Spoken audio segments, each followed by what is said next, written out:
Hello everyone, welcome back to the विब्यू toppers corner. आज हम इकोनॉमिक्स का बहुत ही important topic law of demand बिल्कुल सिंपल और एग्जाम के पॉइंट ऑफ व्यू से पढ़ेंगे। तो चलिए स्टार्ट करते हैं। Demand refers to the quantity of good that a consumer is willing and able to buy at a given price during a given period of time. Demand का मतलब होता है किसी वस्तु की वो मात्रा जो कंज्यूमर खरीदना चाहता है और खरीद सकता है एक सर्टेन प्राइस और टाइम पीरियड पर। डिमांड का मतलब सिर्फ चाहना नहीं होता। डिमांड चाहना प्लस पैसे देने की कैपेसिटी और खरीदने की इच्छा को मिलाकर बनता है। Demand is equal to desire plus ability to pay and willingness to buy.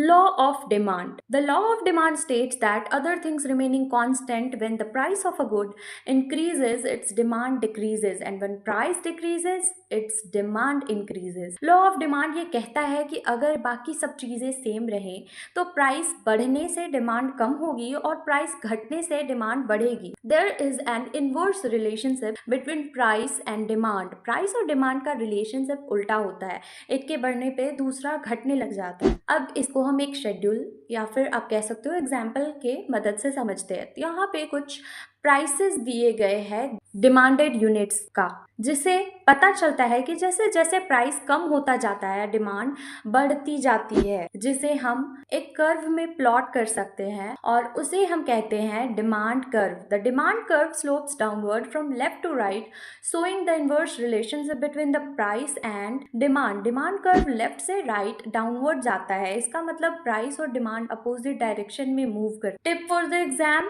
आप शेड्यूल और डायग्राम बनाना बिल्कुल भी नहीं भूले। ये बहुत ही सिंपल है और जब आप एक प्रॉपर शेड्यूल एंड डायग्राम बनाते हो तो एग्जामिनर्स को लगता है कि आपका कॉन्सेप्ट बहुत अच्छे से क्लियर है। हाई मार्क्स मिलने की पॉसिबिलिटीज बढ़ जाती हैं। Reasons for law of demand. Law of diminishing marginal utility. ज्यादा यूज करने पर सेटिस्फैक्शन कम होता है, इसलिए लोग तभी ज्यादा खरीदते हैं जब प्राइस कम हो। Second is substitution effect. सस्ती चीजें महंगी चीजों का सब्स्टिट्यूशन बन जाती हैं। लाइक जब कॉफी का प्राइस बढ़ता है तो लोग चाय की तरफ मूव करते हैं। Then income effect. प्राइस कम होने से परचेजिंग पावर बढ़ जाती है। Fourth is new consumers. Price कम होने पर नए बायर्स मार्केट में आ जाते हैं। ये लॉ कुछ अजम्पशंस पे बेस्ड है। First one is income remains constant, यानी कि इनकम सेम रहना चाहिए। Second is tastes and preferences remains unchanged, मतलब टेस्ट में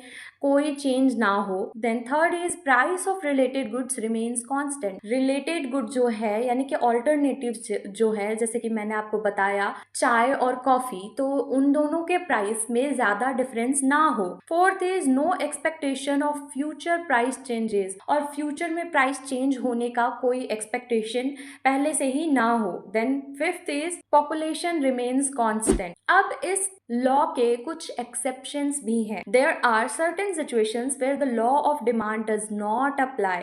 first one is Giffen goods. Giffen goods ऐसे गुड्स हैं जहां प्राइस बढ़ने पर भी डिमांड बढ़ती है। लग्जरी गुड्स और वेबलेन गुड्स, महंगा होने पर भी लोग ज्यादा खरीदते हैं ताकि उनके सोसाइटी में एक स्टेटस मेंटेन रहे। Third is exceptions of future price rise. अगर लगता है कि प्राइस और बढ़ेगा फ्यूचर में, जैसे कि गोल्ड, जब लोगों को लगता है कि आगे फ्यूचर में गोल्ड का प्राइस और भी ज्यादा बढ़ेगा, वो ज्यादा से ज्यादा गोल्ड खरीदने लग जाते हैं। Then fourth is habitual goods, जैसे कि cigarettes. Conclusion is the law of demand explains the inverse relationship between price and quantity demanded under the assumptions of everything remains same। मतलब इस तरह लॉ ऑफ डिमांड बताता है कि price और demand का रिलेशनशिप उल्टा होता है जब बाकी सब कंडीशंस सेम रहे। That's it for this video.